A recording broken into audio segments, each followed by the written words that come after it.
And so if the leader gave us fatwa, I don't think the leaders will give you the fatwa. It's the ones who are the judges and the ones who's got big turbans. That's the ones who give you the fatwa.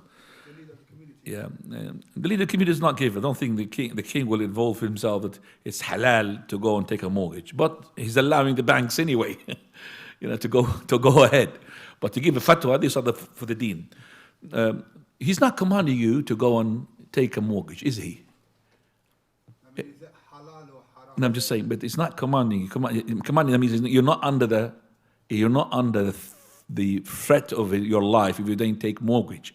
So we said that if he is telling me something as a command to do haram, I'm not obliged to do it. How about if he's not commanding me? He's not commanding you.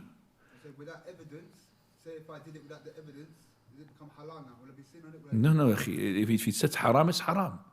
Regardless of something that if the leader said something which is haram, leader doesn't make it halal. So if he said it without any proof, it's haram. Because he said it's haram. You just said, he gave me something, it's haram. I don't understand this. Without any reference to any Quran or Sunnah. It's still haram.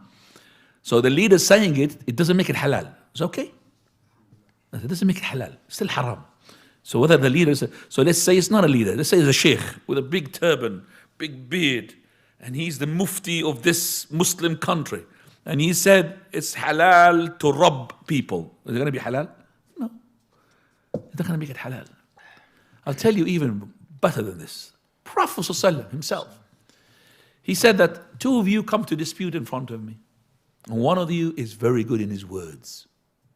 Do you understand me? Very good in his words. He's a lawyer, maybe.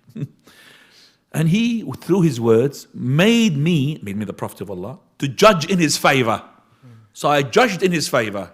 That doesn't make it halal if he knew he was a liar. So two people came to the Prophet. One is not good and one is the good.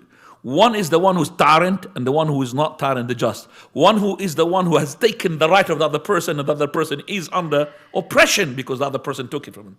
But the one who's under oppression, he's not good in speaking the words of the Prophet. And the one who is zalim, oppressor, he said very good words. A liar.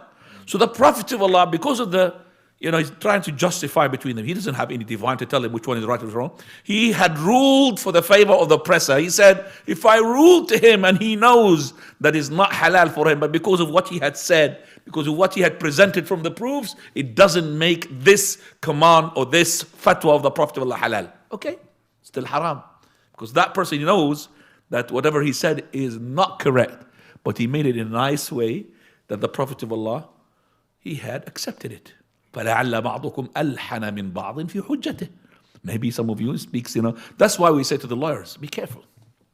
If you think that you are a smart lawyer and you know that this person is a culprit, you know he's not good, but because of the monies involved, you, with your nice words, made the judge or you made the jury to go and judge in the favor of your client, it's haram, akhi.